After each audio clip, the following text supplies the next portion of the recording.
Korban malpraktek rumah sakit dari Malaysia. Benar. Dipotong ususnya sampai 30 cm. Benar. Saya kesakitan, tapi saya diabaikan kesakitan saya itu.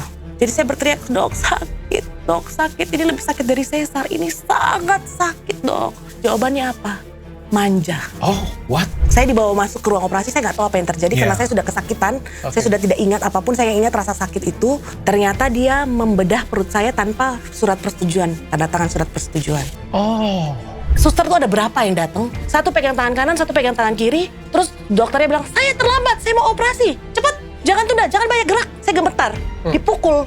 Wah. Very rude dok, saya harus cerita very rude. Dok, saya kenapa? Saya kenapa? Kok sampai saya tidak bisa bangun? Terus dia langsung jawab dengan arogansinya, dia hanya jawab, justru karena kamu muda, makanya kamu selamat. Kalau orang lain pasti mati. Kamu harus bersyukur karena saya selamatkan nyawa you.